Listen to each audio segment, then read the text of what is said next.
Hello everyone, this is Stefan at Lush and Salty Aquariums. It's dark in the room, but it's beautifully lit in the aquarium. This is a 10-gallon rimless aquaria that I have set up in my daughter's room. She's currently out for the evening, and so I took it upon myself to come in and show off this lovely little tank. The water is very clear now. I cleaned it the other day, did some trimming, water change, changed the filter media, and so I've got about as clear a tank as I'm gonna get in this setup. It'll soon become darkened from the driftwood, the tannins, and all the root stock, and basically the biodiversity in this tank create a pond-like effect over time. Even though I have two sources of water movement and filtration, a hang-on back, which is doing quite an excellent job right now.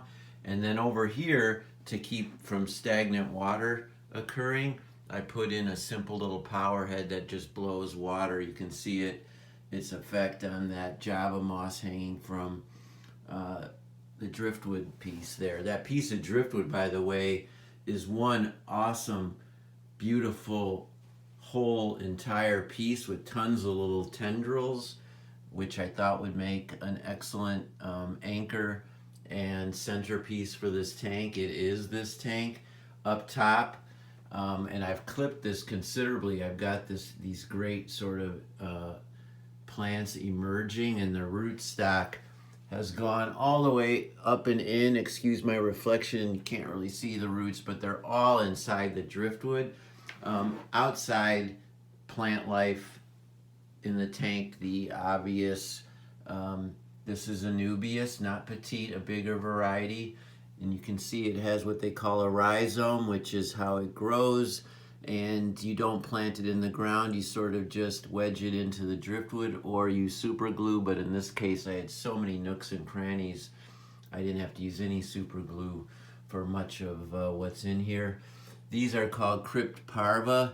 They're among the smallest kinds of crypt, and they're doing all right. They've done better before, but they're green. They don't have algae. I mean, that's the point. More anubias, different strains. I don't think any of these are the petite variety, although I do have that in this tank somewhere. And then here's some anubias. It has a little bit of yellowing, which could be a nutrition deficiency or just basically the plant growing and dying. I have these are old boys now, a school of male guppies, really common. I raised all these from fry.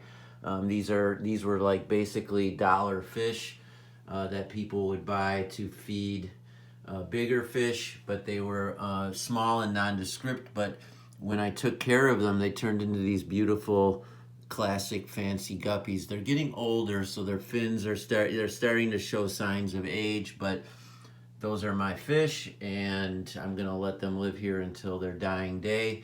I have a small school of these white long fin tetras. I think they have another name. I think they have several. Super common fish. Almost every Petco has them, and that's where I got these. There were a few more I like because they pop in the dark aquarium, and that was the essential plan with those. There are also catfish in here. There are cherry shrimp, which used to be picked off by the puffers in here, but now I think the puffers have died off, to be blunt. And so now my cherry shrimp are growing. So circle of life, right?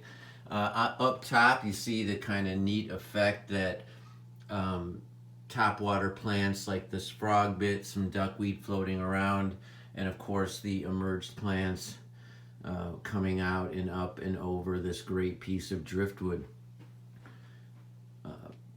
My daughter digs this tank. I think they look at it more than the TV when they're in here, when she's in here, and that's great. She told me she can put her fingers on the top and the cherry shrimp come and nibble off of dead skin, God knows what. She thinks it's pretty awesome though, so I'm all about that. I need to do a video about that.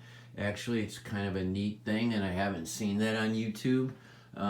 Braised and cherry shrimp cleaning human beings, but she says it happens all the time. I saw a picture, it does. Here's 2 nano lights. I had 2 because the one just couldn't cut through really here, and it was just too dark, so I added another, and it kind of gives it that sort of uber hobbyist effect. But you know, hey, you kind of go with it, right? Add a light, take one away, move stuff around. These are living and flowing ecosystems. You don't have to stick with what you started with. You can go with what works, let the things that don't work run their course, add and subtract. That's the hobby, folks. Anyway, I hope you enjoyed this tank. As always, keep your hands in the tank. It's gotta be, it's gotta happen. That's the way we take care of our fish. And I've run out of things to say. Ciao for now.